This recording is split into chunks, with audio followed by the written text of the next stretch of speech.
referred to as we are going through the agenda today.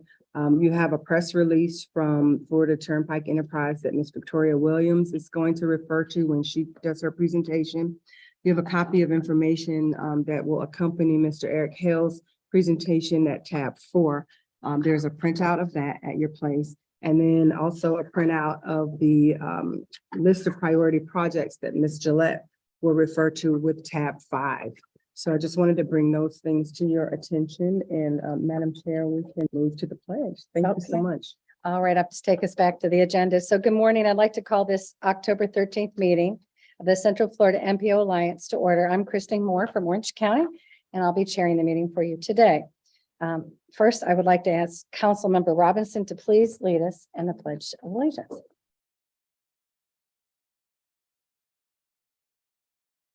Allegiance to the flag of the United States of America, to the republic which stands.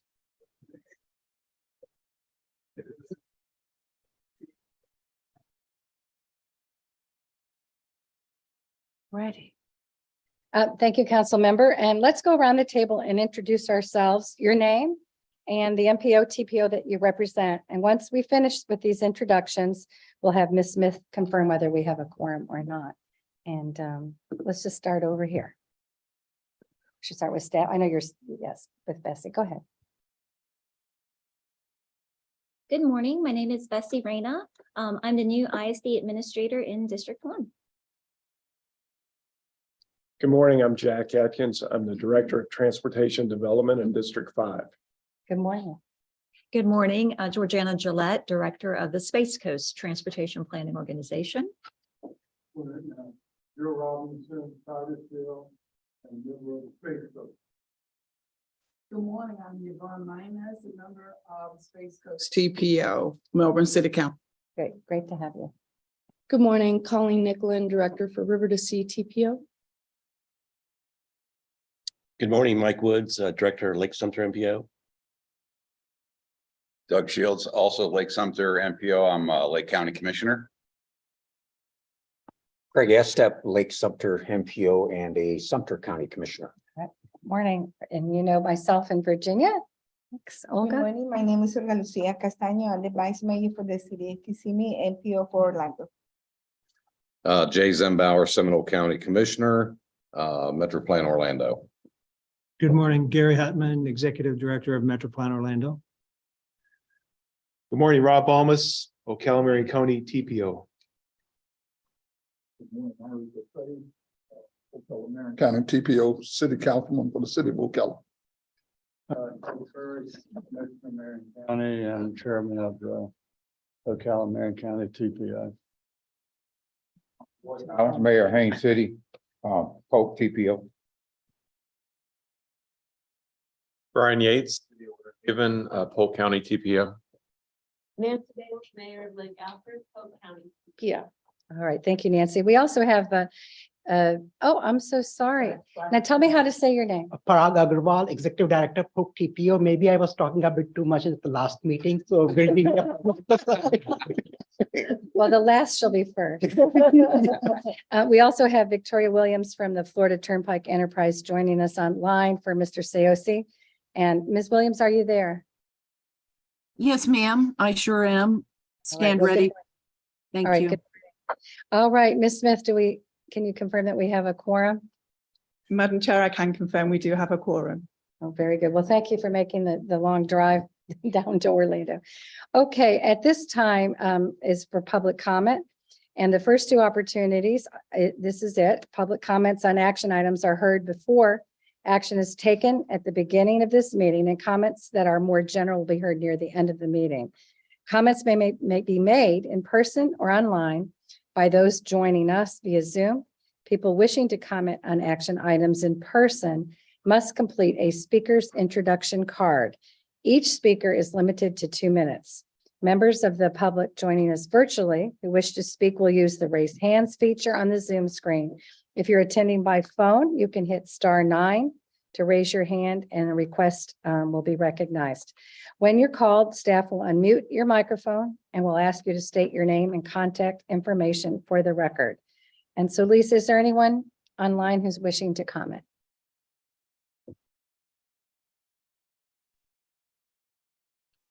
Yeah, we did not have any hands raised on the virtual side. All right, thank you, Lisa. And then Rachel, is there anyone here from the public wishing to speak in person? Not at this time, Madam Chair. Okay. All right. Well, and for the public, comments can also be submitted by email or phone before the meeting. And we're just checking again, Ms. Virginia, if there are any submitted by email or phone. We did not receive any by email. Okay. All right. Thank you. All right. So next up are delegation reports, and they're provided for information purposes. And unless someone has a question for one of the directors, I hope you've all had a chance to review them. Are there any questions? Well, let's go ahead and start with the delegation reports. And if anybody wants to, we're not going to have the reports, or you want them to read? They're usually for information purposes. And if someone has reviewed them and wants more information about a particular item, this would be the time to raise that. Okay. Otherwise, it's just for information. Okay. So we don't have to go through the reports unless you have any questions. Anyone have any questions for our delegation leaders? Okay, with that, next up are FDOT district reports, and we'll start with District 1, and that's Miss Bessie Reyna. Good morning again. For today's District 1 report, I will be covering 5 projects. The first being the Polk County Sunrail Expansion Study. The purpose of this study was to determine the feasibility and benefits of extending commuter rail service into Polk County. Yesterday, the study was presented to Polk TPO and it was accepted. So the next steps for the study would be for FDOT to further evaluate and analyze via a PD&E. The second project I would like to highlight today is the reconstruction of State Road 35, US 98 from Socrone Loop Road to County Road 54 in Polk County. This 9-mile project is a design build. The start date was this past July, and it's anticipated to be completed in September 2027. The last 3 projects I would like to highlight today are the Moving Florida projects. Can we go back a slide, please? Okay. Thank you. This is perfect. So of the 20 projects that you see on this list, District 1 has 9 projects, but I'm only going to highlight 3 that are along I-4. Next slide, please. The first project being I-4 from US 27 to Champions Gate. This will reconstruct I-4 to accommodate 3 general purpose lanes, create new auxiliary lanes, and create 2 special use lanes in each direction. Next slide. Okay. This is I-4 at State Road 33 interchange. It's located within the city of Lakeland, and this project will make modifications to the interchange and add lanes to State Road 33 from Old Cumbie Road to North Tomco Road.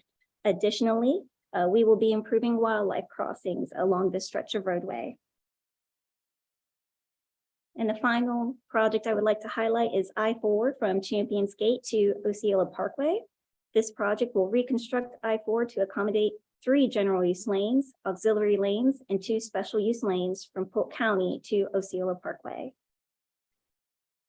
And I would like to add, as everyone in this room probably is, we are very excited about these projects moving forward. These were projects that were already in the pipeline, projects we have worked with our MPO partners to figure out how to move forward.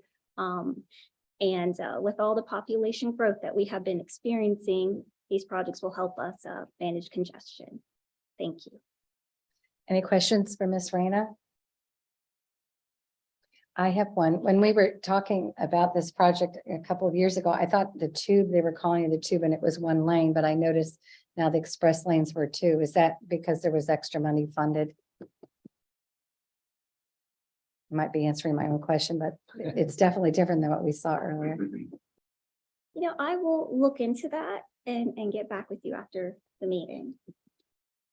Well, I it's apologize, good. I don't have that answer.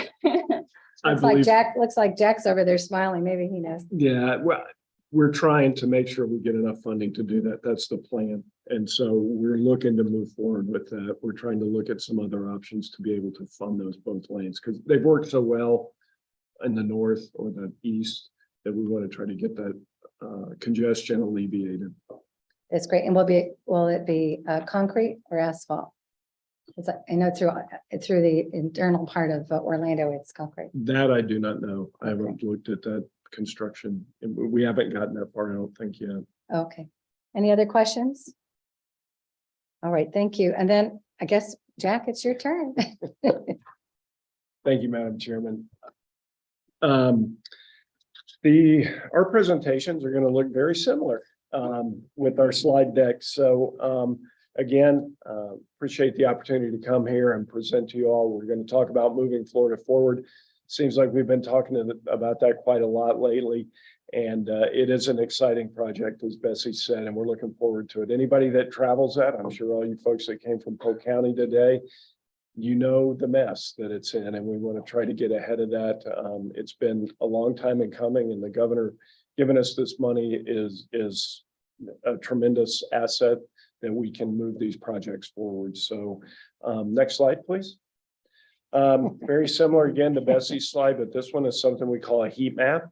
And if you take a look at it, you can see, if you look at that congestion area between Tampa and Daytona Beach on I-4, you can see the mess we have. That's basically the I-4 corridor there.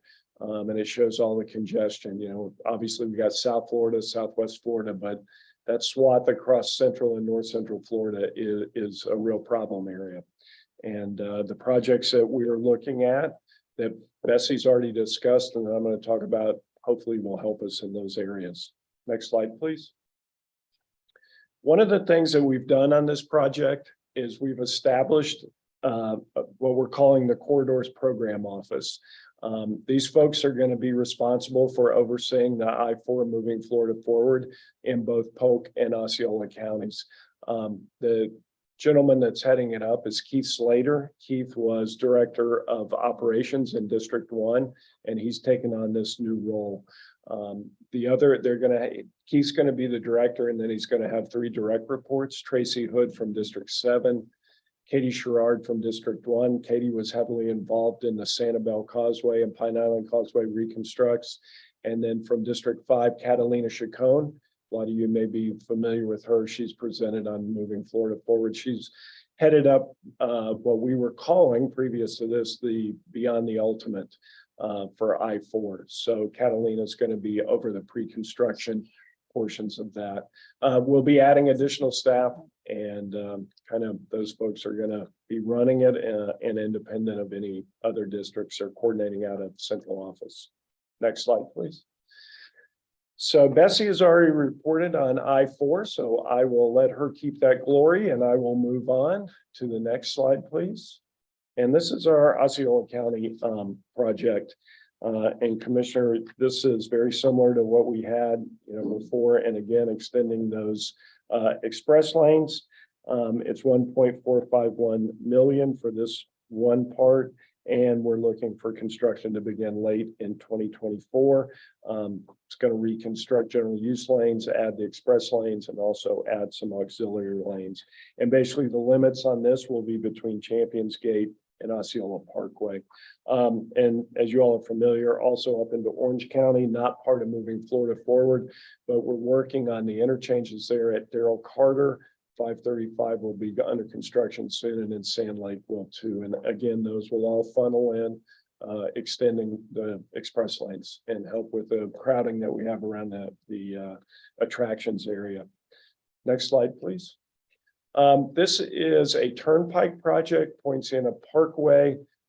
Still trying to figure out some of the things on this. This project is very early on. I'm sure Turnpike can report on this. I think they were in the PD&E stage, plans development, environmental, and there'll be more to come on this one. But again, very important project. It'll kind of connect the Beltway at 429 and work through Osceola County here. And that concludes my report. I'll be happy to take any questions that anyone might have. All right, thank you, Mr. Atkins. Any questions? They must just be happy.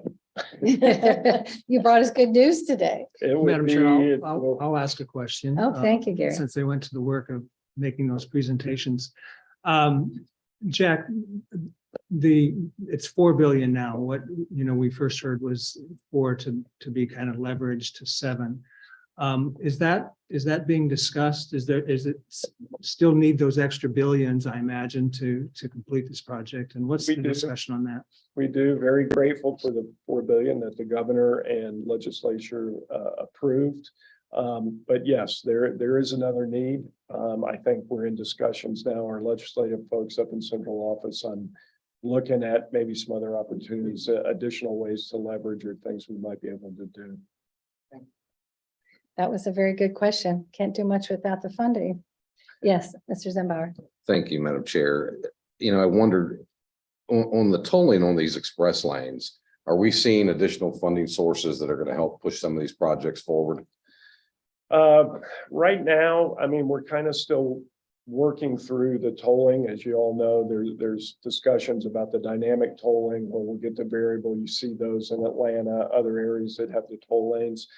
Yes, it should. But right now, until the express lanes get to a point where we need to kind of adjust those tolls, they're working very effectively and very efficiently. But yes, that does create another revenue source that hopefully can contribute. Great. I just had the occasion to visit the Charlotte, North Carolina TPO and observe and get out on their express lanes through the Charlotte metropolitan area. And I got to tell you, they move some serious traffic in those express lanes. And if we can ever get this to a point to move through this whole corridor, it's going to be a game changer for the I-4 corridor in the region here in Central Florida. So great, thank you. That the small area that we have seen open a couple of years ago has had a tremendous impact. And I think everybody now sees the importance of those express lanes and how well they function. Yes. I have a question about the home looking thing that is it by 33 proposed, and they just put one of those at the Lake Alfred exit 557. And there is total confusion from people who don't know which way to go. I don't know if there's more education needed or more signage needed, but they get off and they think they're going to go, the sign says go left, but they need to go right before they go left. And it's very confusing. And maybe because it's not finished and the signage isn't finished, maybe they need a picture, I don't know. And then also the Auburndale exit 559, that's already been reconstructed and the line still goes all the way out to the highway. And there's no plans that I can see that are going to try to fix that. And that's just a normal ramp on and off. That's not a circle or anything. So I don't know what the solution is. I don't know what the question is. I just know that it's a problem. Mayor, thank you for highlighting those two items. As for if some additional education is needed, I will take that back to our PIO office. Thank you for mentioning that. And as to your other question, I'm happy to look into that to see what we have in our plans and circle back with you. All right. And thank you, Mayor. Anyone else? Madam Chair. Yes. I was wondering, Jack, are the projects officially entered into the 5-year work program, or is that still being formulated into the tentative, I should say? The last milestone that we passed, Georgiana, was going through the legislative budget committee, and they authorized the money. That's kind of why we've been in this holding pattern. That happened, I believe, a month ago, maybe. And so yeah, we're moving forward with this. Okay. All right. Now we have 4 action items before us today. Excuse me, Madam Chair, we have Victoria Williams Turnpike. Oh, that's right. Victoria Williams, I guess we'd like to hear Thank from you. you too. Florida's Turnpike. Yes. Yes, thank you, Chair. I'll be brief. I wanted to agree that Turnpike as well is excited about the Moving Florida Forward funding. Our Poinciana Parkway Extension Connector PD&E is being wrapped up, working with FDOT Corridor Office, as you heard, to deliver this project and the interchange at I-4 and State Road 429. But what you have in the handout, we're very excited. It's an example of how Florida's Turnpike Enterprise is leveraging technology to give the highest level we can of the customer service with respect to collecting the tolls.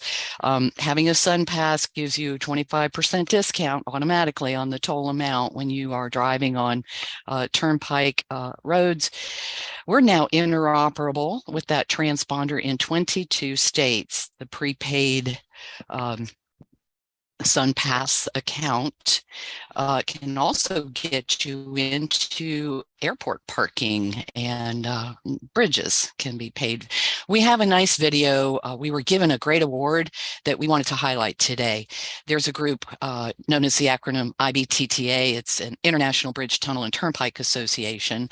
They've given the enterprise Excellence Award in customer service and marketing because we took our backroom operations, we took our teams in the area of financial, technical, legal, communications, and of course our customer service teams from 4 different states to collaborate and ensure that we have a back office that can process these transactions seamlessly.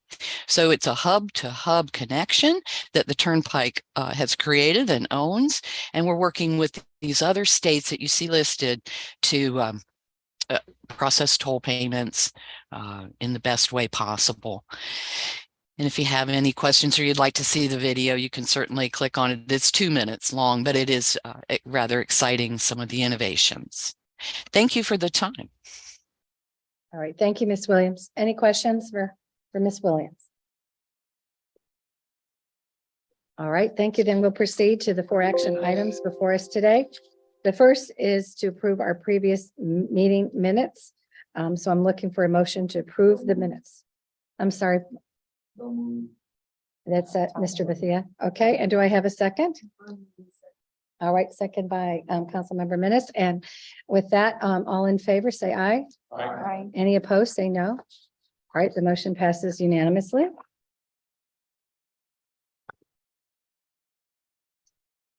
Okay, so next in your agenda packets, it's tab 3, and it's the proposed schedule of our 2024 Alliance meetings. As you consider this schedule, I remind you that we will have our biannual meeting with their counterparts at the Suncoast Transportation Planning Alliance. So Brock has agreed to serve as host for that meeting, so we'll be someplace between here and the Tampa Hillsborough area. Do I have a motion to approve the 2024 proposed meeting schedule? Okay, we have a motion by Councilmember Bethia. Do I have a second? Okay, I'll get Craig this time. We'll get you next time. And second by Commissioner Estep. And with that, it's a voice vote. All in favor, say aye. Aye. Any opposed? Hearing none, the motion passes unanimously. All right, next up would be tab 4, and it's a review of the draft methodology for ranking the CFMPOA TISMO projects. And our presenter is Mr. Eric Hill from Metro Plan Orlando. Good morning, Madam Chairman and members of the Alliance. The methodology that we developed for TISMO, regional TISMO projects has gone through some work. But before I get going, let me just thank FDOT for providing us with the resources to work on this. And they helped us contract with Gannett Fleming. And all this work was done through the District 5 TISMO Consortium, which is made up of all your staff members. And then lastly, the directors of the MPO that helped us in testing it. The first iteration of this methodology crashed. And so we had to go back and try again. So that's what's being presented to you this morning. TISMO, I think most people are aware what TISMO is, Transportation Systems Management Operations. It's use of technologies and communications and infrastructure and vehicles to make our transportation network work more efficient, but also improve safety. And it can be a cost-effective alternative to capacity building. Now, there are devices that go in vehicles. There are devices that the jurisdictions installed in infrastructure to make all this work. That's not TISMO. TISMO usually comes in the forms of strategies. They all come together to work. Work zone management, traffic incident management, which is including road rangers, looking at traffic signal coordination. So these are listed as strategies that all those technology come together to work in an efficient way. So some background. when we first introduced TSMO to be added to category for the Alliance, we were asked to develop a definition. And that we did through the consortium. We brought back and the Alliance accepted it. We developed a first rubric, and that's the one that we tested with the directors, and it crashed. It required a lot more information than is provided in the projects that we reviewed. So we went back and we saw what was already being used, and that is the TRIP program for looking at regional transportation projects. So that's the methodology that we are now using. So the definition, again, set of strategies that improve the performance of our system, provides access to areas in the region. So it's a regional effort looking at how we can improve access, safety, and efficiency in the region. Now, there are some caveats. All these projects need to have something to do, so to speak, identify a problem or opportunity. We recognize that not all the MPOs or TPOs are going to have projects that meet the definition. And that will change because TSMO is dynamic. You know, to the point where just over a year ago, the questions that I was typically fielding is, when will I be able to get into a car that's going to drive itself, right? And then it quickly became, Commissioner Zembauer, when can I get in a car that's going to fly? One that doesn't fit women underneath them. Okay. It's always a. Okay. And more recent is yesterday is the discussion of artificial intelligence in transportation or augmented intelligence in transportation. So it's dynamic, it changes, and this technology continues to emerge. And then lastly, there's low-end technology and high-end technology. What we're speaking about right now is the high-end technology. The low-end technology are just those improvements that you can make at an intersection by adding just a stripe to help drivers understand in which direction they should be going. So it's a low-end and high-end. The low end is also agreements that need to take place so that all these strategies come together and work. So the definition, again, follows the TRIP definition, and that is that these projects need to impact MPO areas around within the region, within District 5. Criteria at a minimum. It should be consistent with the SIS, and the priority is that it should connect SIS projects. And these are quarters, hubs, and connectors. Integrated quarter management, that is a strategy that would operate on the interstate system, 75, 95, and I-4. In essence, when there's a breakdown, when there's a major incident, how does all that traffic find its way along the surface roads? And how is that all coordinated through the various jurisdictions? So there are plans that go into place. And so those plans are updated. We need to make those investments. And then countywide, no doubt there's always a project. I guess the best example is fiber that will go throughout a county that's going to impact the region. So we want to also be able to recognize those projects as regional projects. So this table shows when we went from that rubric we developed, we were looking at all the TSMO projects, to when we moved to just using the TRIP approach, the number of projects that were involved. And see across the top, that's the list of prioritized projects for each of the MPOs.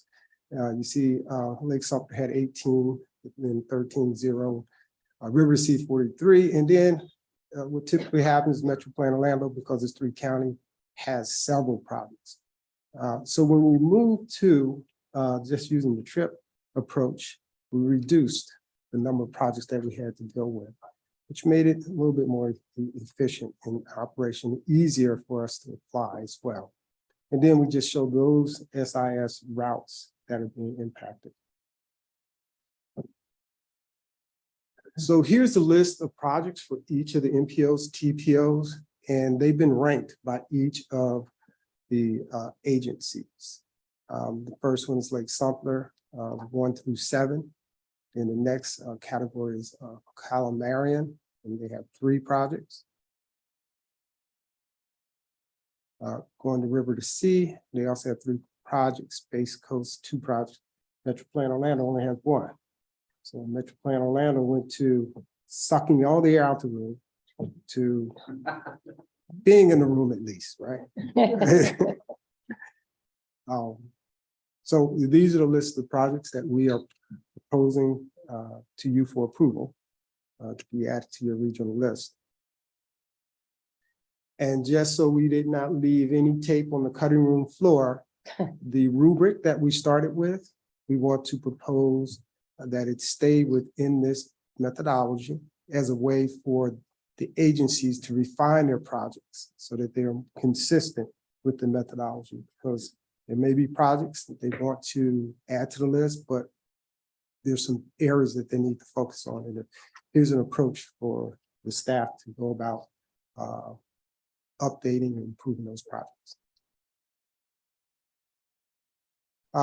Lastly, the products that came out of this effort, the department was grateful, or we're grateful to the department for developing a map that shows all these projects. And then the consultant, Janet Fleming, also provided a list of grants that are in the bipartisan infrastructure bill that support TISMO projects. And then there's 2 documents. I think we have both of them at your desk. The one is just the evaluation itself. Then the second one is how to apply to rubric, because there's a little bit more work in using that so that you can refine your projects.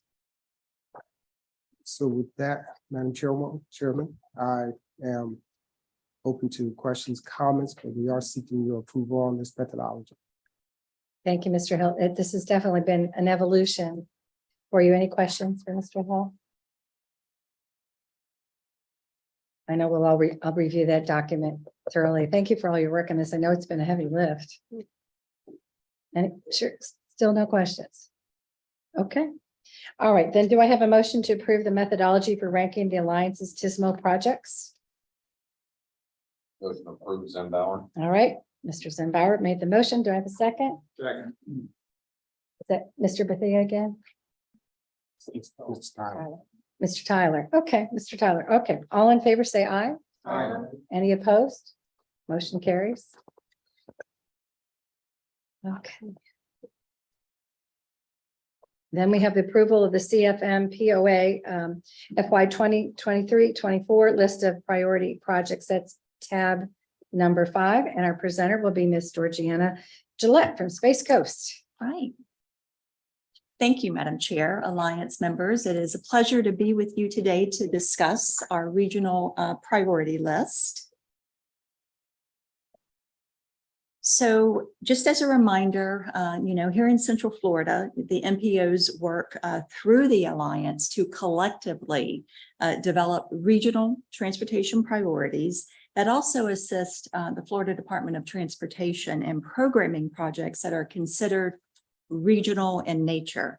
And our annual activity is guided by a process to provide clear support to FDOT regarding the collective priorities for our region. And the categories on the priority list, just as a reminder, that is the strategic intermodal system, which is high priority projects of regional and statewide significance. Then we have our regional trails, which are generally the Sun Trail system, but there are other trails included that are considered regional in nature. We have our regional transit projects, typically rail, bus rapid transit, transit projects that cross county lines and boundaries could be considered. Then we have our Transportation Regional Incentive Program, which was created to improve regionally significant facilities.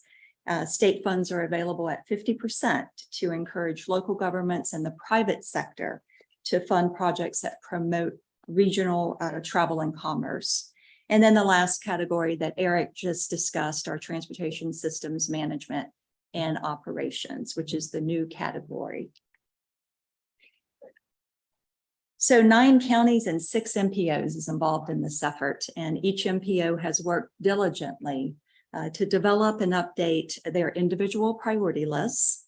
Coordination with local governments and FDOT is really a very significant part of the process. And, you know, one of this, I believe, is really one of the most important things we do every year. My predecessor would always say it's where the planning meets the money, which I always, you know, thought that was a very good depiction of what we do every year.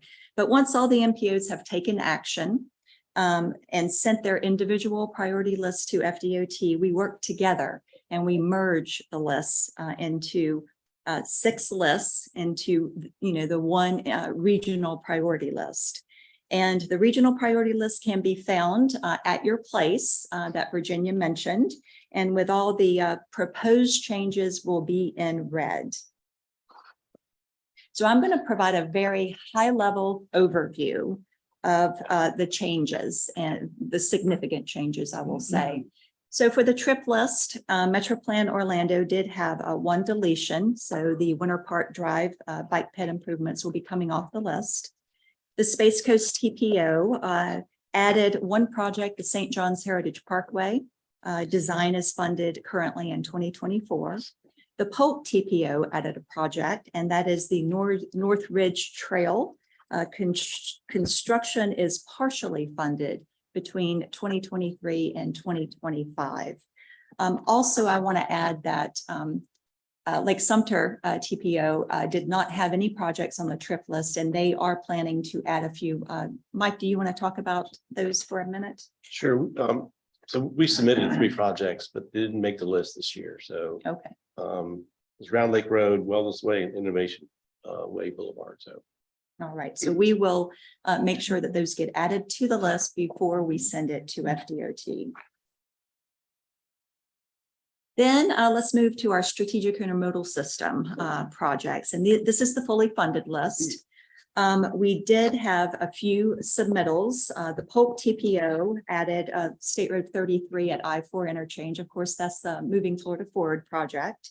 The River to Sea TPO added 2 new projects.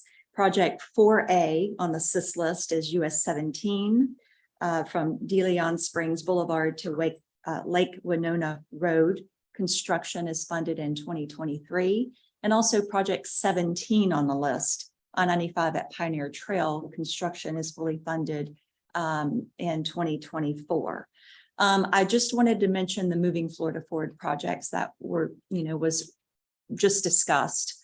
You know, some of those projects are on the SIS list, but until they get officially programmed into the DOT work program and the tentative work program becomes adopted, some of the directors or staff perhaps did not feel comfortable moving them to the fully funded list. So next year, when we revisit this, we will make sure that we are all following the same process and get those projects moved to fully funded. Continuing with the SIS projects, this is our needs list. The Space Coast TPO Project 1, the Ellis Road widening, we do have partial construction funding in 2026. And project number 15, which is the State Road 401 bridge replacement at Port Canaveral.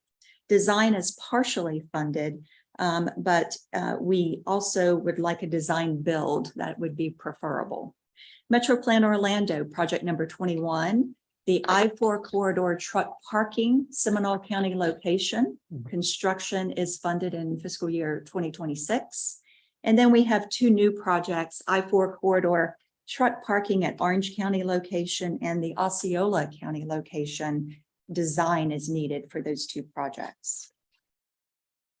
The River to Sea TPO, the 2 projects that I mentioned, 4A and number 17, have been moved to the fully funded list.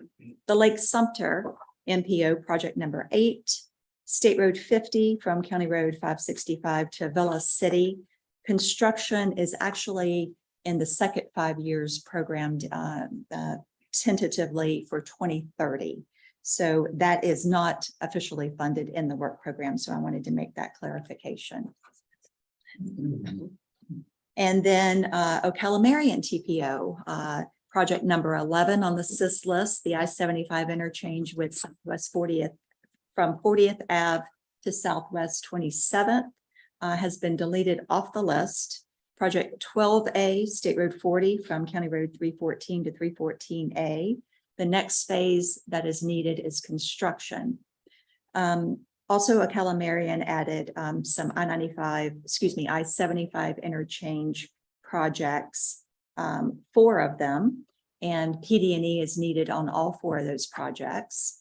And also 2 projects on State Road 326 from US 301 to Old US 301, a PD&E is needed, and from County Road 200A to Northeast 36. So a lot of I-75 and State Road 326 projects. The Polk TPO added 2 new projects to the CIS list. State Road 60 Rail Bridge, the next phase needed is construction, and State Road 60 from County Road 630 to the Polk Osceola County line. The next phase needed is right-of-way. So then moving to our Sun Trails list, the Coast to Coast, which is Tier 1. Metroplan Orlando T1-2, Claricona Ocoee Trail, that was deleted from the list. T1-3A, the Orange County Gap Segment 2. This is from Hiawassee Road to north of State Road 414. The next phase is construction. There's a new project on Pine Hills Trail, Phase 3. Design is needed. And then a new project on the Seminole Wekiva Trail tunnels at State Road 434 and State Road 436. The next phase is construction. So moving to our Tier 2, this is the St. John's River to Sea Loop Trail. The River to Sea TPO added these projects. The Spring to Spring Trail Gap, there are 3 segments listed here. Design is needed for those 3 segments. The South Daytona Gap, construction is funded in fiscal year 2028. And the New Smyrna Gap from State Road 44 to US 1, the next phase is design. So moving to our Tier 3, Metroplan Orlando, T3-7, the Pine Hills Trail Phase 2. This is from Bronte Bay to Claricona Ocoee Road. Design is underway. Construction has been deferred to fiscal year 2027. T3-9, the West Orange Trail Phase 4A. Design is in fiscal year 2028. And then there are 5 new projects added to the Tier 3 list. Shingle Creek Trail, construction is in fiscal year 2024. West Orange Trail Phase 4D, Phase 4B, the Shingle Creek Trail Phase 4, and the Shingle Creek Kirkman Trail construction is in 2025. And then the Polk TPO has also added new projects to the Tier 3 list, and that is on Glendale Street Trail. Design is in 2024, but construction is needed. The Fort Fraser Trail Bridge, that's at the State Road 60 crossing. PD&E and design is needed. The Old Dixie Trail, PD&E is underway, but design is also needed. And then a new one is the Tinnerock Trail. PD&E is in fiscal year 2024. And so we have a regional transit project list, and we did get an addition from the Polk TPO. And this is a new project, the Downtown Lakeland Intermodal Center. So that has been added to the list. And then, of course, this is the TSMO list that Eric just reviewed. And of course, there's strategies that utilize the technology that meet the definition for a regional trail. So we now have a TSMO list officially added to our regional priority list. And so next steps, you know, I know that the FDOT has received their funding allocations for the year. and they are in the process of making calls and working through that. They're very much in the development of that, and we'll be having their public hearings actually next week. So it's an early work program development cycle this year. But we are asking for approval of the regional prioritized project list, of course, with the additions from the Lake Sumter TPO related to the trip list. And then we will transmit the final priority list to both of the FDOT districts and to the Alliance members. And so, Madam Chair, that concludes my presentation. All right, thank you, Ms. Gillette. There was a lot of material there. Any questions? Yes, it is. I do apologize. No, you did a great job getting through that, Mr. Bollins. Yes. I just want to raise one request to make a change. Okay. At our September 26th TPO board meeting, Secretary Tyler informed our board that the I-75 interchange at Northwest 49th has a current shortfall. Okay. So it is no longer fully funded and needs to be moved from page 5 to page 6 with the CIS highway project list. Very good. We will make that change. Thank you. And once we make these changes, we will send it back out to the directors before we send this to DOT. And if you could just lay your eyes on it one last time, I think that would be very helpful. If I could just make a mention to that, he also indicated that, we have, I think it's item 10 on the Moving Florida Forward project in Marion County, the auxiliary lanes that are going to be added, and that they are adding the 49th Street interchange project to the Moving Florida project. Okay. Combining those, is that correct? What is, I think what is Jack? Because of the 49th Street not being fully funded, I'm not sure we can put it with the auxiliary lanes, but we're trying to get them to go together, but we're looking for those funding sources to be able to do that. We gotta get it done, that's where Bucky is going. Correct. Absolutely. Lucky, so much. Barbecue. Yes, sir, that's a huge driver, Commissioner. Well, the governor was there throwing Bucky stuff out. So. That's exciting. Thank you for those selfless comments. Any other questions? Okay, all right. So with that, then I would be happy to entertain a motion to approve the FY 2023 list of priority projects. That was Mayor Daley at first and then Councilmember Menace on the second. Okay, all in favor, say aye. Any opposed? Hearing none, the motion passes. Thank you. Okay, so we got through the business portion of the meeting and now we have some presentations. The first is, which is an update on the Coast to Coast project and the shared use non-motorized Sun Trail request for funding. And I have Ish and Paul, both from District 5 as presenters.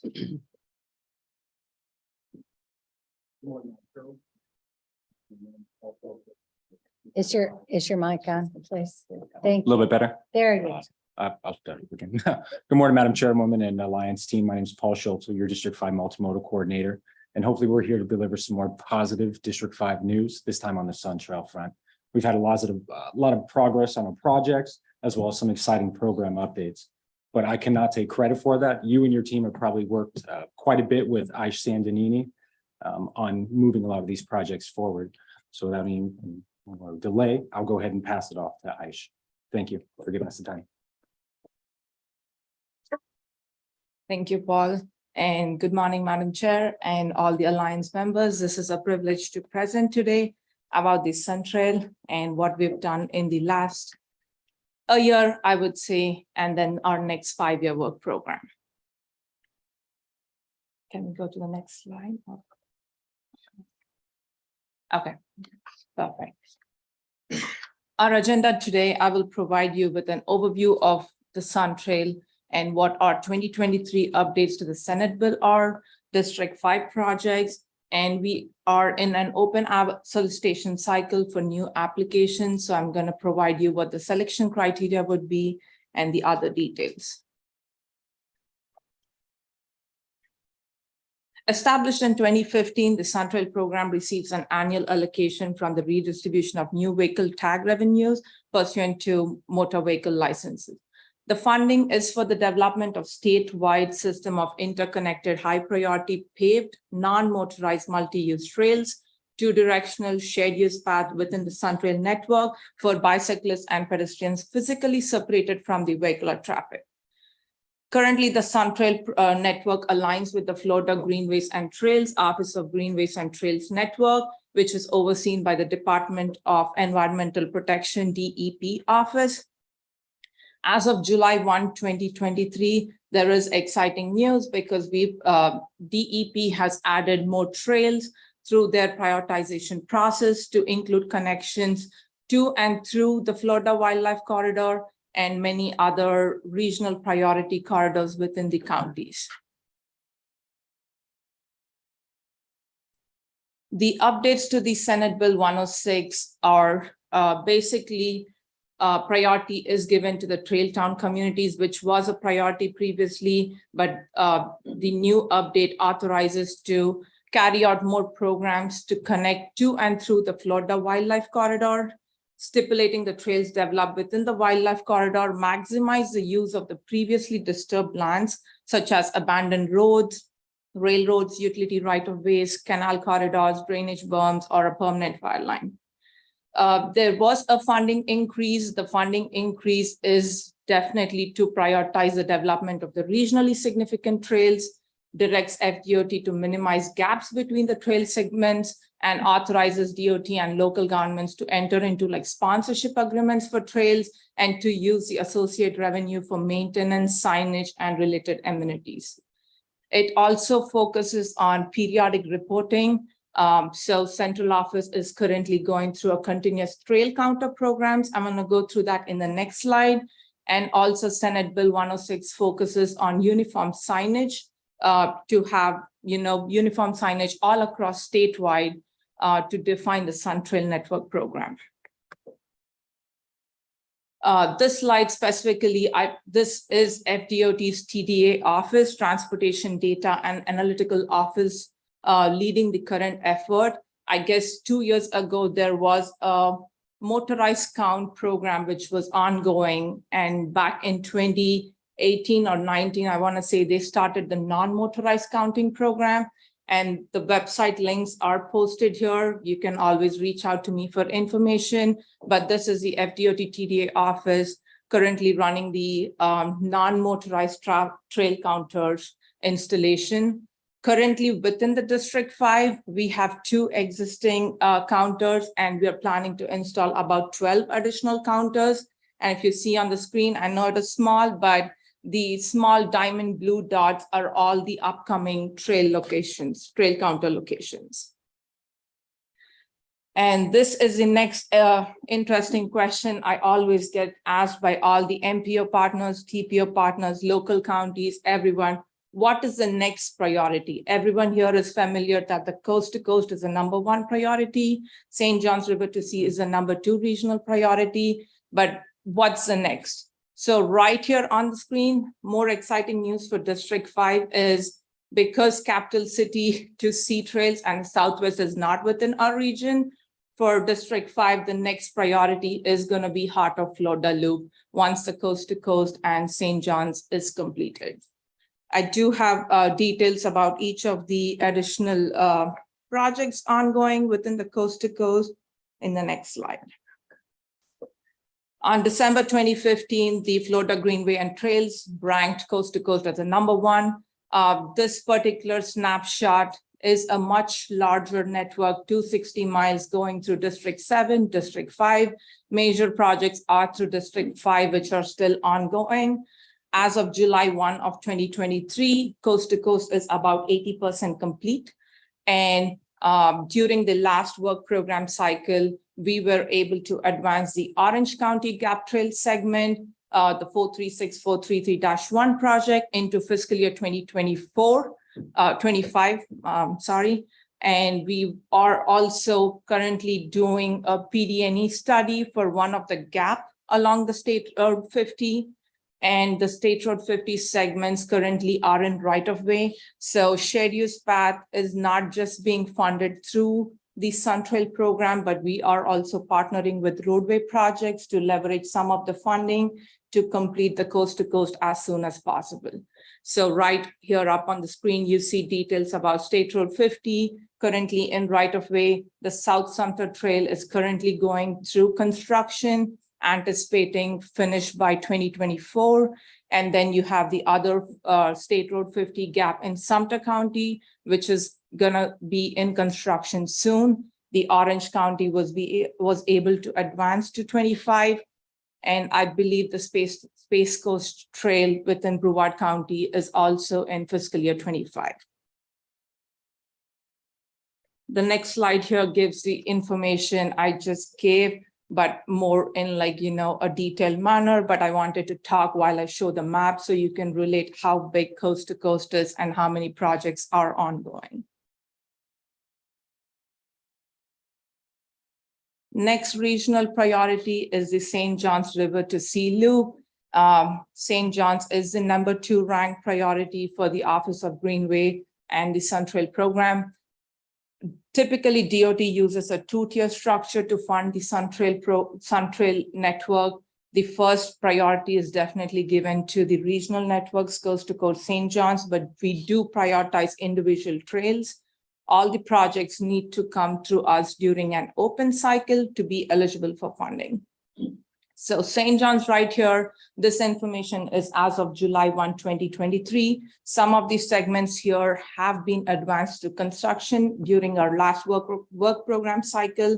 All the updates were done as of October 8th, 2023, but this map is still going through the final updates to reflect all the newly programmed phases. 6 miles of the off-system trails within the St. John's River to Sea Loop were programmed within Volusia County. St. John's is up to 49% complete. We've received 8 applications last cycle, and we were able to program 7 eligible projects off them. So there was only one project along US 1, which was not a TPO priority, so it was not eligible for funding. We have ongoing project within Port Orange within the St. John's River to Sea Loop, which is going to go into construction in the next couple of months. We have Volusia County gaps, the spring to spring. I believe Georgiana had it on the list. Those are funded for design and construction the last cycle. Everything will be adopted and implemented in the next coming months in the maps. The South Daytona Beach, the design is near completion, and we will be programming the construction in 2028. We are currently in an ongoing study with the new Smyrna Beach segment, the one between 44 and US 1. It's about a 6-mile segment. We've done an open house last week, taking public comments on finalizing the alignment. A1A is one excellent project we want to mention here today. It was a roadway project. They were doing speed management and resurfacing, but we know that there was a Sun Trail gap on that project. So we've partnered with the DOT's design team, explaining them that this is a gap within the A1A, and if we are able to provide the construction funds, will you be able to add the scope of work into the resurfacing to provide a trail? And it worked out perfect. We were able to secure the funding for the A1A segment. It is about 10 miles of the A1A gap, which is programmed through construction from 24 to 26. And as said, FDOT uses two-tier funding program system. One tier is for the regional, and these were the other individual trails which we programmed last cycle. The design and construction of the Cross Florida Greenway Baseline Road to Santos paved trail within Marion County. And we also programmed a study phase for North Merritt Island through the Space Coast TPO, and also a design project along US 1 from State Road 50 to Gray Street. And this will be a district-led project. All the updates I've given so far are what we've done in the last work program cycle. And the next slide here gives you the exact description of how much money we've received for District 5. This information up here is our adopted work program as of July 1, 2023, but we had an amendment go through in September, which was approved later in October. So right now, the percentage up here for District 5 shows about 27.72, but with our new amendment, we are about 38% funding received for District 5.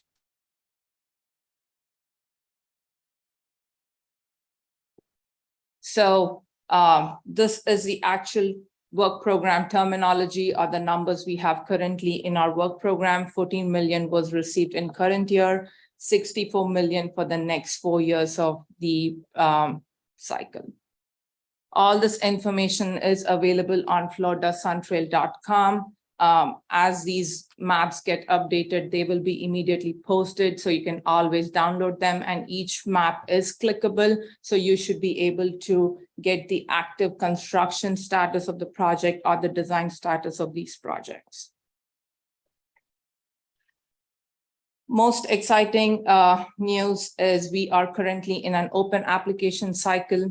So as said, if a project is going to be a paved trail within the SunTrail network, and the project should be an MPO TPO's priority, there should be a local maintaining agency committing to maintain the trail.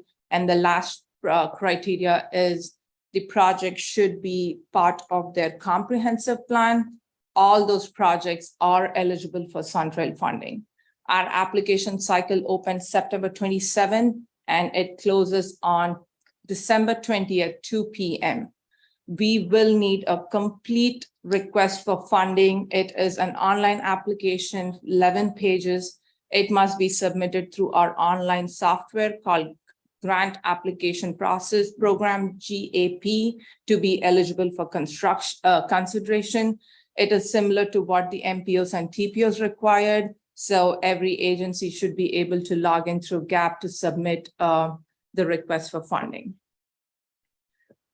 And also mention criteria, and also the Senate Bill 106 talks about to and through Florida corridor. So if the project is going through the Florida Wildlife Corridor and it is connecting to the network, it is eligible to be applied for SunTrail funding. Thank you. I did have quite some information to share, so I'm here to answer any questions you may have. All right, thank you, Ish. It was a lot to digest. I have several trail gaps in my district as well, so it was of great interest to me. Any questions for her? I'll ask a question, Madam Chair. Okay, thank you, Mr. Ahmed. The 38% of funding that you said was allocated to District 5. Is that 38% of all of the new money that the legislature appropriated at the last session, or what's it 38%? It includes the new money and also the annual 50 million allocation. So it is our next 5-year work program. That's how I'm getting 38%. It includes the new money and also our standard 50 million annual allocations. Okay, and that's all determined by project readiness or okay. Yes, it's basically each project is assigned an FM and it's going to be in our work program. So the way it works is we receive an application, we review the application for eligibility, and we determine the funding readiness of the project, and then we submit it to central office, and central office programs it. So it's basically a process if I'm helping the answering the question right. So it is what it's in our work program right now. Okay, thank you. Okay, any other questions for us? All right, thank you very much for being here today. Thank you. Okay, our next presenter will be Ms. Christine Kefauver from Brightline. And I guess it's pretty exciting because it's 22 days that we've been open from Orlando to Miami. I had a trip planned, she already knows about this, with my granddaughter, but we didn't quite make that. So we're going to try to go in Thanksgiving. So we really look forward to hearing your updated information. Thank you so much. Good morning, everyone. Good morning. I thank you all for what you do every single day, because when you spend your time, you're thinking about collaboration and partnership and moving the needle forward, regardless the mode of transportation. So I'm here to talk about Brightline trains. And this photograph was taken 3 weeks ago, as the first fully loaded train arrived into Orlando International Airport from South Florida. And that was the very first day of service that we've been able to connect the two city pairs. And we were so incredibly excited about that. And we've been excited. We've been running hourly trains pretty much between Orlando and South Florida every single day. And Georgiana and I, we spoke earlier, she's had a chance to take it. I hope other of you have had a chance or will be able to soon take it. Brightline Trains is a privately owned and operated system. And we look to provide intercity passenger rail, and we're doing it right here in Florida. And we're so excited to do it. It's been part of a vision for Florida for a very long time. And we'll talk about our phase 3 in a moment. But I want to just bask in this moment just for a second. We are governed under the Federal Railroad Administration. The commuter rail project deals with Federal Transit Administration, and a partner from Federal Railroad Administration. He's been part of our construction program, Steve Yerlich. And he spoke to our construction team about 6 months ago. And he's been part of the program as we've built from West Palm to Orlando over the last 4 years. And he spoke to our construction team. And he said he was up in Pittsburgh previously that week, and they were speaking of whatever project it was, and it was a project of regional significance. And when he addressed our team, he said, I hope you feel like the project that you are implementing for Florida is a project of national significance. And it truly is, because what we're finding is, as we, as transportation planners, elected officials, have been trying to build an intercity passenger rail network anywhere in the country, there's been fits and starts and stops, and we've had our own here in Florida, that we've finally been able to bring the private sector to provide this public service. And as you can imagine, I'm so excited to be part of that. So we are the only private sector in America providing this intercity passenger high-speed rail. We partner with Siemens. They build all of our trains here in the United States in Sacramento. But what's exciting is, since our initial order, Amtrak is ordering similar trains. And now Siemens is able to open up a new manufacturing area on the East Coast. So it really is this ecosystem that is continuing to grow, and we're excited to be a part of that. Here's 2 maps, well, technically 3, one of the United States, and our goal as intercity passenger rail, we really are our founding fathers of the company said, we're going to really look at city pairs that are too far to drive and too close to fly. Can you drive to Miami? Absolutely. Have many of you done it? Pretty much, I bet. Georgiana, how was that trip on the train down to Miami? It was wonderful. It was absolutely wonderful. So you arrive relaxed. You can have a cocktail if you'd like. And as one of my colleagues says, you can be as productive or non-productive as you like to be on that 3.5-hour trip to Miami. We have seamless Wi-Fi that we've connected with Starlink to create that Wi-Fi from the second you walk into the station till the time you enter whatever station at your other end. I've been, since we just opened a couple of weeks ago, there's a community leader that I talked to this summer, and he's like, oh, I take Brightline all the time. I'm like, but we're not open to Orlando. He would drive to West Palm Beach and take Brightline down to Miami. He was working, he's an attorney, works in the court system. He's like, I don't want to fight the traffic. I want that quality of life. I want that predictability and reliability. So we were so happy to know that he was an early adopter of our system. So we look at city pairs that are too far to drive, too close to fly. And so we have Brightline Florida, and then we have a sister project out in California connecting Vegas to LA.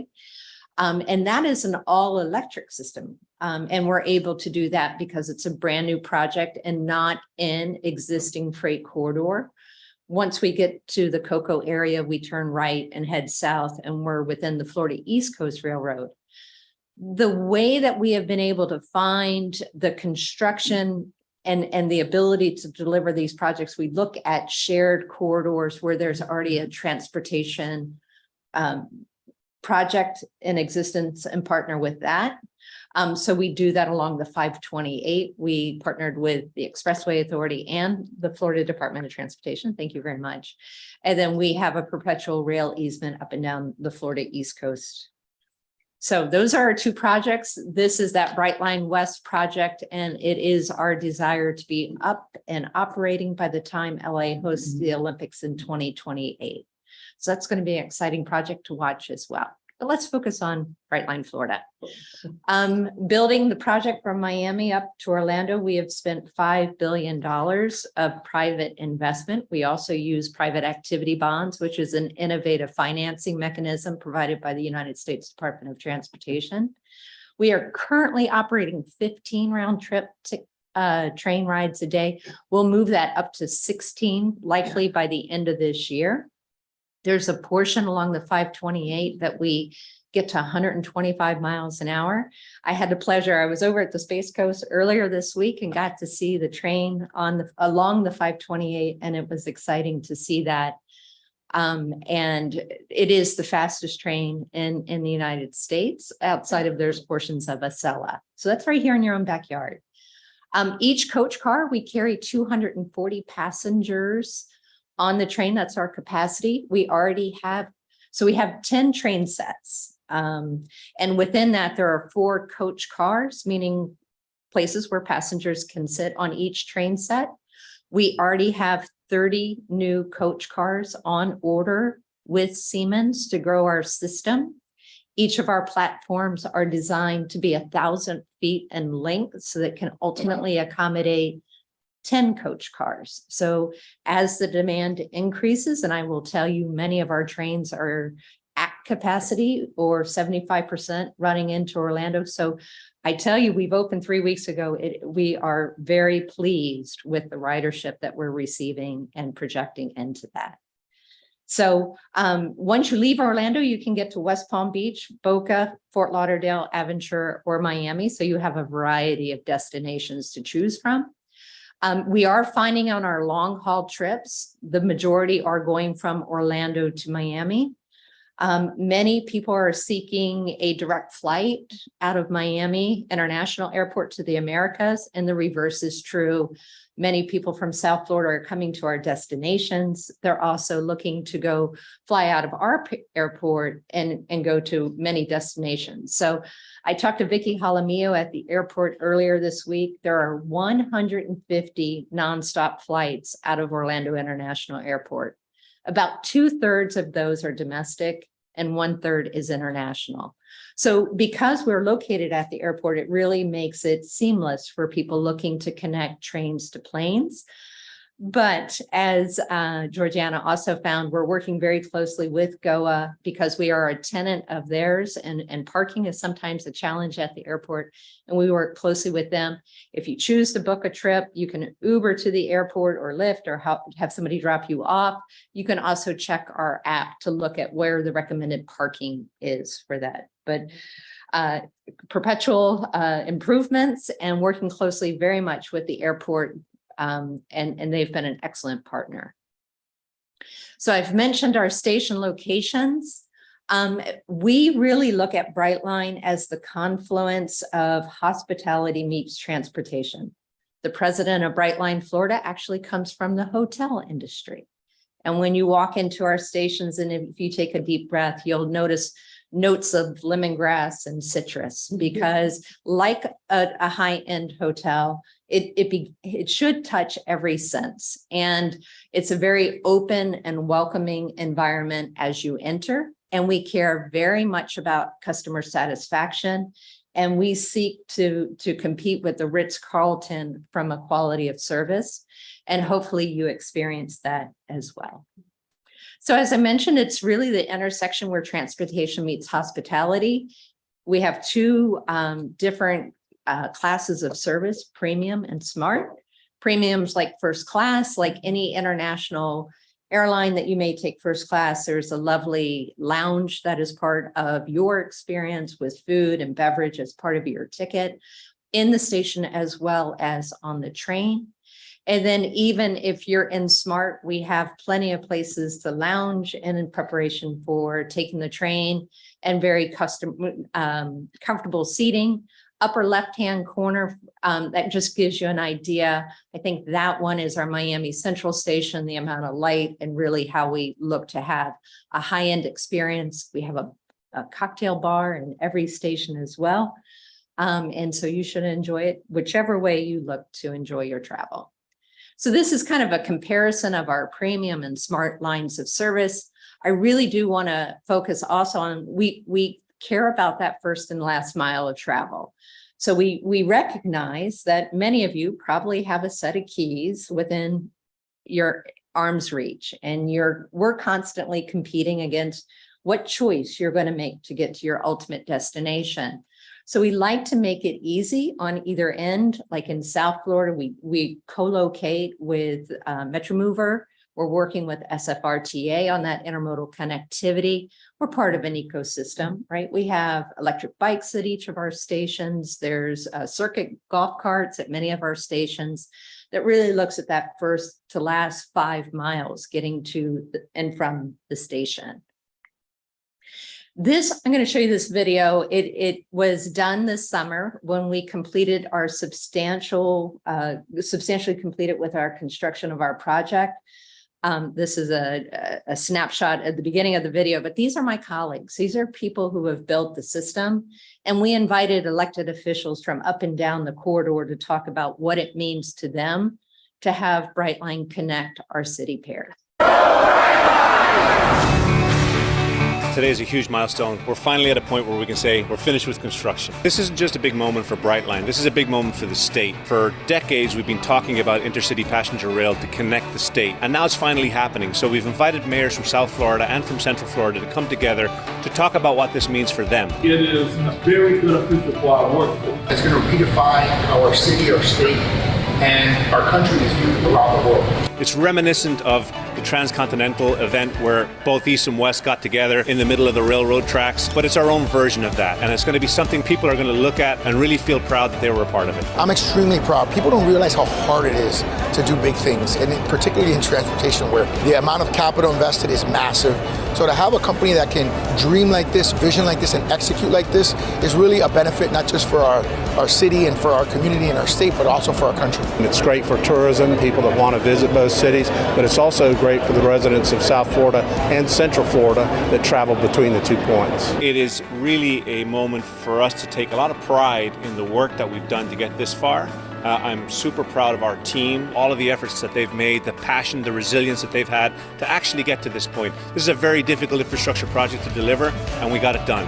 Now we're going to move on to the final testing, qualifying our crews as we get ready to start operating between Central and South Florida. I had the privilege of working for Mayor Dyer as his transportation policy advisor during the Sunrail days. So we had a similar photo taken together when Sunrail opened in 2014, at least phase 1. So we took a little privilege there. A lot of people hear us talk about the station and our system, but maybe what you don't know in our backyard is also our vehicle maintenance facility. And that was also built on airport property, heading west of our station, pointing to Tampa, which I'm excited about. We call it base camp. That's where each and every one of our trains are maintained. Those 10 train sets that I mentioned and growing, quite frankly. So we use biodiesel as our transportation source. We really think about sustainability as well. Our car wash is located there, and 80% of the water is recycled, as well as caught by cistern. And something I'm proud of the Brightline team, before I even joined 2.5 years ago, I found out that as they were going through their design program for this vehicle maintenance facility, the question was asked, if Sunrail ever needed to maintain their vehicles here, could the building accommodate it? Could the car wash accommodate it? And the answer was no. So they put pencils down for a second, went back and revisited to make sure that the height clearance would be able to accommodate Sunrail vehicles. So I'm very proud of the vision of partnership for the long term. Our friends at Sunrail have been exploring this as an opportunity, and we're excited to partner with them if it makes sense for that to happen. But we also are about jobs there. So you see how pristine this building is. It is that costs us about $100 million, 60 acres that we worked on. But we've also hired over 250 people. So a lot of people haven't thought of us as being the jobs train, but we absolutely are. When I made a presentation to Orlando City Council 2 summers ago, Mayor Dyer asked, what are you doing to partner with our local community colleges to build out a program so that students can go directly to employment? So that got us working with Valencia immediately. We also have worked with Seminole College. And what we have found is that this extension, we've already hired 45 people at the base camp. Siemens has hired 55 people because they're maintaining the vehicles there. Herzog maintains our system. They've hired 35 people. And through this Valencia College program, this number is old. It's probably 2 months old, filled 20 spots. And we provide full benefits, and our minimum wage is north of $20 an hour. So we're proud of what we're doing. We're not just creating jobs, we're creating careers for people who are looking to build upon that. So I've talked about some of the efficiency, the cleanness. So there were days a couple of weeks ago, and we're north of this now, we were selling 3,000 tickets a day. We've already sold tickets out to June of next summer. People are that interested in travel. So if you take a moment, you think about 3,000 vehicles. And if each of those vehicles are about 15 feet in length, that's the average. Bumper to bumper, if you line those cars up, that's 7.5 miles of cars that have been taken off the road every time about 3,000 people take the train. And the average airplane carries 250 passengers if it's full, right? So think of the numbers there. We're about 15 plane loads full, taken out of the air, basically, or driven, and providing those connections pair to pair. So we're proud of what we're doing to help reduce emissions in the state of Florida, as well as connecting our state. I've talked about the classes of service. We do variable rate pricing. So think not the service of Southwest, but think of it ticketing like Southwest or American or whatever airline you take. If you choose to book your travel early, you'll be able to get a base rate of $79 each way. And if you're a AAA, there's a discount there. So there's plenty of discounts. We have discounts for students through the EDU email addresses. But if you want to go premium, that's $149 each way. And so we did some cost comparisons, right? When people say, well, I could drive for less than that. Really, if you look at your IRS reimbursement, it is actually more than what a one-way trip would be. Now, are we competitive for a family of 4? Well, you can take the train for $200 if you're a family of 4. So we do think about family packages, but we're not always going to be the least expensive if people are just thinking out of pocket. But if you think about productivity and quality of life, we'll compete with any other mode every day of the week. So we've talked a lot about opening up to Orlando and our existing system that we're very excited about, but a lot of people are curious, what's next for Brightline?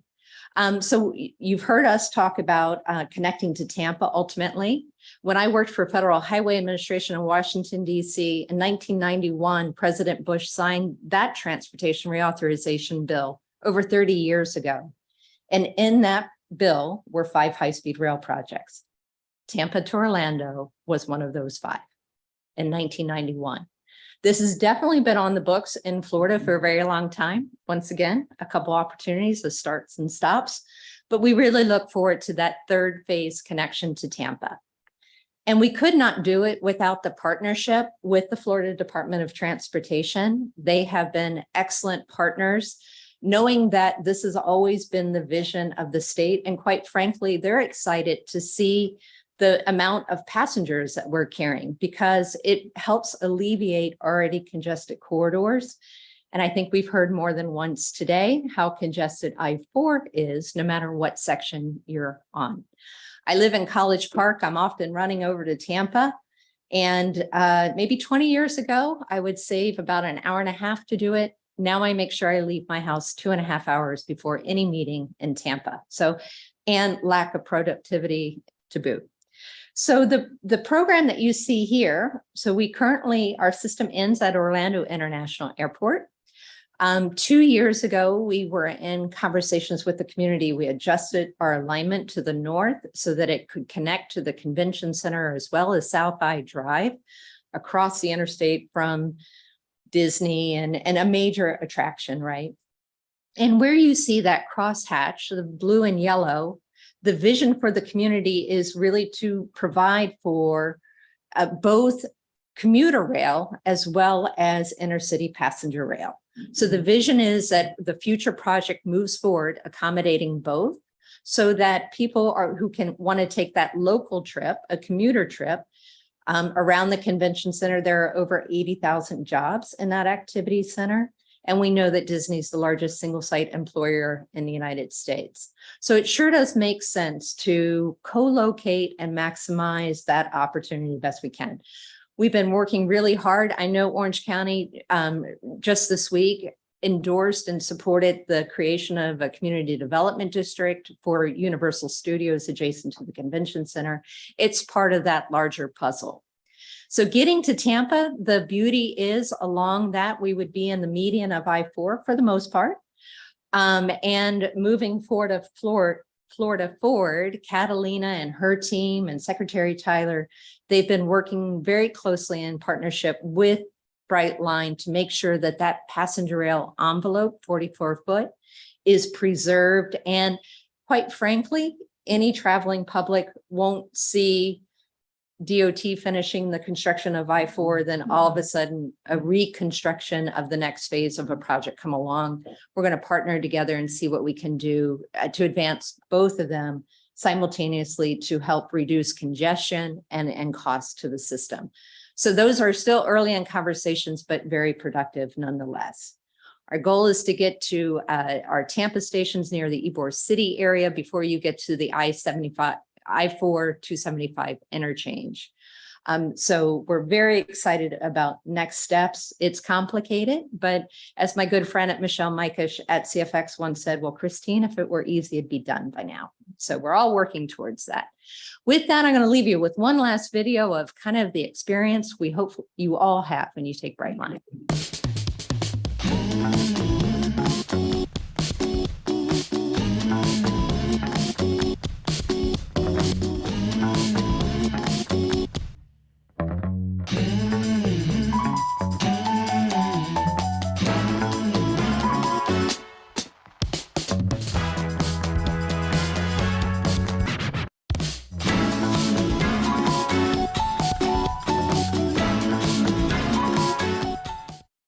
All right, that concludes my presentation. I'm available to answer any questions you may have.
We're not competing with any freight traffic in the corridor, accommodating commuter rail in Central Florida to be able to provide additional hourly headways, just connecting Tampa and Orlando.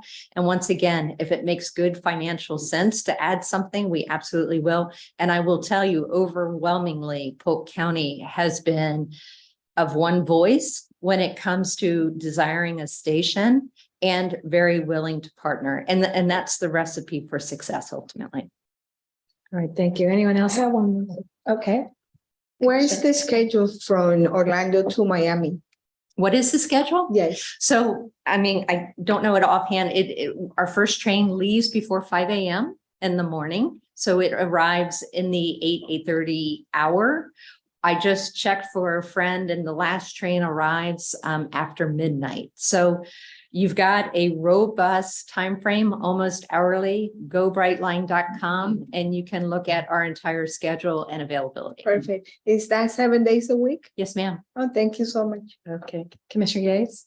So this might be a tougher question. Oh, the softballs were first. So- Okay. Over the years, I've heard the financial impact to add this corridor from Orlando to Tampa was gonna fall largely on municipalities that surround it. So like if it would, like I had heard that like an 80 million or $100 million number at one point in time that, you know, that would have to be split up amongst municipalities in Polk County to help fund maybe a specific stop or a portion of the rail. What does that look like these days on a funding ask from the municipalities within the county that you're looking to go through? We have never asked the municipalities to help fund the rail line itself. We have self-performed. Now, between Orlando and Tampa, that is a very complex system. The funding partner we're looking to work with is the Federal Railroad Administration through the funding program at the national level. Once again, that takes partnership with FDOT. Now, if there's a shared corridor, like in South Florida, we're going to be accommodating commuter rail. We'll work on a financial partnership for the lease of those rails. The only place that we have asked for partnership, and we haven't asked, it has been offered by the locals, that is for additional station locations. Both Aventura and Boca came online December of last year, and they were brought on through the invitation and request of those local governments, and they helped fund those stations to the point in Aventura that was mostly Miami-Dade County, and then they received a station. Our stations can run anywhere between $100+ million. So if there's an opportunity, sometimes we work in partnership with the locals, but we have not on any of the linear improvements. Does that help answer your question? It does. I know I heard it somewhere. So that's what I'm confused with. Okay. Whew, yeah. Apologize. That's the local funding. Yeah. Yeah, which we, you know, in that map that I showed, Central Florida is looking to connect Sunrail to the airport. Orlando International Airport built that intermodal facility, completed that many years ago. We are a tenant in there. Commuter rail will ultimately tie into it, and there's room for another mode, wherever that may be, whether it be like a future light rail or BRT. And we welcome that. That robust connectivity helps people go car-free, carefree, ultimately. Right. Oh, anyone else? Commissioner Shields? More of a comment than a question. So I'm involved in tourism and sports tourism. And so the big sport everybody wants is FIFA World Cup, and they're coming to the US. And so Orlando put in a bid, and they didn't get it because there was no way to get from the airport to this, no public transportation. So not everybody in this room would be interested. You know, it's not just us that care about this, but you know, the international sports community cares. How do we get people from point A to point B without renting a car?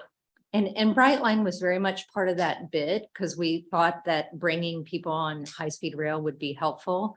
It's that connectivity into the ultimate destination. That same application, Miami was successful. So it just gives you an idea of that connectivity, the importance it is to people who are visiting to see us, as well as people who are choosing to live and work here. Okay, well, with that, I got more. Wow.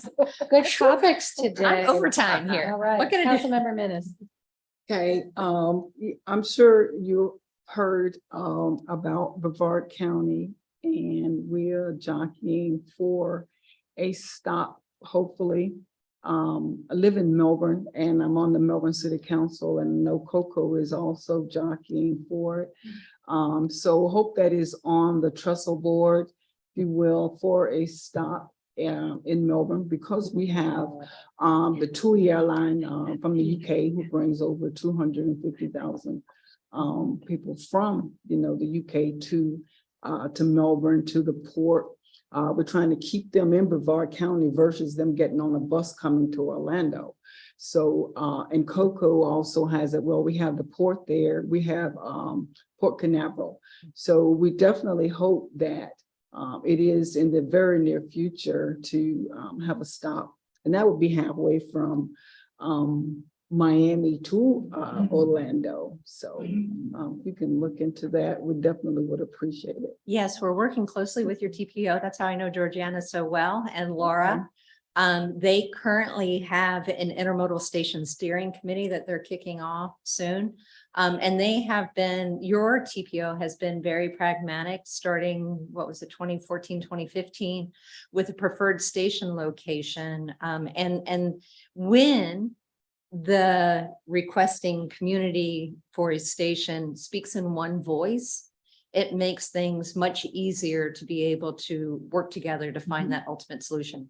We are very much aware of the request. We just opened to Orlando, and we have other requests that there's one other priority in front, but we're well aware, and we will continue to work with your team. Okay, thank you. If I may have a follow-up also, if you have a group of individuals, say they want to go on a trip, can they rent? I don't know how it is. I haven't been on it. Some elected officials haven't been invited to get on. But to have a booth, just for it, As a private to sector, rent, we'll whatever. monetize anything. So yes, we have a group, and if you would like to create a group to take that, Georgiana knows how to get a hold of me. We are actually doing that with the Orlando Economic Partnership. Their Leadership Orlando class is taking 90 people, 90 graduating students of their graduating class this Wednesday to go to West Palm Beach and back, and we will help create a whole program out of that. So yeah, we feel as if the more people try Brightline and understand who we are and what we do, it makes it better for all of us. So absolutely. All right, Ms. Nicola. Thank you. Just a quick question. You mentioned you had easement along the entire FEC corridor. Does that include north of Cocoa? And if so, are there preliminary discussions or concepts for extending north up to Jacksonville? So yes, there is a perpetual rail easement from Jacksonville to South Florida. Once again, the demand needs to be high enough. Like Kevin Tebow uses this great term, the juice needs to be worth the squeeze, right? So yes, but I also know that connection is part of the state's passenger rail program. So regardless of who delivers on it, I do know that that's a priority for the state as well. Thank you. Okay, last call. All right. All right, thank you all for Thank the you, invitation. Christine. Okay, so finally, we have another public comment section of the meeting, and this is the second opportunity for public comments. Comments are at this point are more general in nature and similar to the first. Comments can be made in person or those joining us via Zoom. Lisa, is there anyone online wishing to speak? Madam Chair, we have no hands raised on the virtual side. Okay, and then Rachel, is there anyone here in the room who would like to speak? Madam Chair, we do have Mr. David Bottomley in the room who would like to speak. Okay. Can I take it here? Oh. Yeah, better, yeah. Okay. All right, it's still morning. Good morning, David. Hear me? Oh, no. Oh, I think. Good. I think. No. Can you?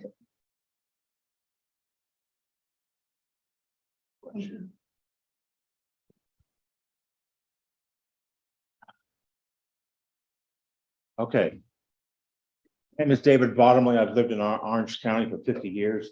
I was on the BPAC here for about 10 years, chaired it twice. I've been driving this wheelchair for 30 years. Lately, with this Garmin Instinct watch and a compact camera, I've been getting out to various parks in every park in this county except one, and that's Polk County. I have the Bonnie Springs on my list to do. I look at it from a wheelchair user's point of view on how wheelchair friendly it is, and then I get back to the directors on it, on what my findings are, thinking with a background of Metro Plan, it's gonna take time, maybe years, okay? In regards to the greenways and trails, I think it's a great idea. For those of you know, I still have my hand cycle, okay? It's been on 5-gallon cans for too many years. My range in this chair, in this configuration, is 1.5 miles, 2 miles tops. My thinking for the greenways and trails is have parks along the trail that would be little centers that people can get on and off at. So that's an idea. I know one county, to remain nameless, is working on their plan. I know Orange County is working on their plan. I get with Orange County parks all the time, so that it's a work in progress on that. My main reason for coming here, if you go down Orange Avenue to Gore, turn left, east, get to the end is Alcoy Park. Right there on the left-hand side, there's this lonely concrete bench out there. That's a bus stop. It's not ADA compliant. What I have found out is that there's a new Florida statute 337.408 regarding regulation of bus stops, benches, transit shelters, streetlight poles, pole receptacles, and modular news racks within the right of way. This is the right of way that's in that jurisdiction. That jurisdiction has the authority to say yes or no to this bus stop. If they say yes, and it has the hardware to it, they must make it ADA compliant. And the standard I'm looking at is the accessboard.gov 810, which is a 5-foot wide slab, which is a landing area, and then a pedestrian access route. FDOT standards, I believe, they can take it up to 4 feet wide to a PAR. I'm not sure. I think so. I think so. So I mean, and FDOT standards would override the federal standards because it's a local. So my thinking is, those that have transit agencies, links or whatever, get with them, do an audit of your bus stops, take the ones that you don't use that have low ridership to them. You have the numbers there, take them out. If you want to go ahead and add the benches to it, there are vendors out there that'll do that, but make them ADA compliant. This will make the interconnectivity for Brightline or whichever a lot more safer and viable. Okay. Let's see. All right, that's good. Thank you, Okay. David. Yeah, And let's get together after. Yeah, we after can the get after the meeting and continue and get some more details, but I think we understand. that. I've got an email in preparation to Virginia and Gary and a few others here on these sources. So, Thank you. okay. All right, thank you for being here today, David. All right, at this point, we have any member comments? All right, and then we have upcoming meetings and events of interest, which is next. The CFMPOA meeting is, next meeting is February 9th, 2024, 10 a.m. here. And our next meeting is February 9th. That's it here at 10 a.m. So there's no other business we have before us today. Thank you so much for being here. We are adjourned. I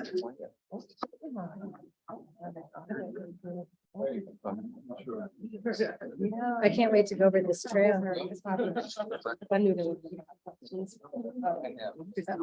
Well, of course, because it's so exciting. I gotta go over this trail stuff some more.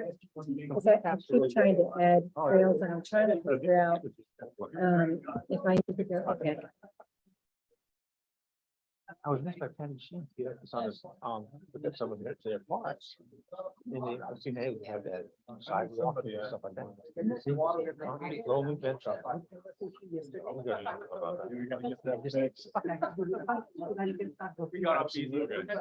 Take care. I knew it was real. I ain't got no more. I ain't got any more. You're working the bank. Yeah. Sure. I'll lend you all the money you need. Yeah. See you later.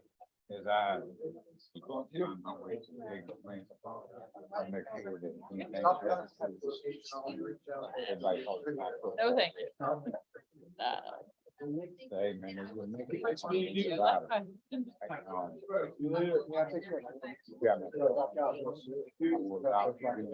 I like seeing.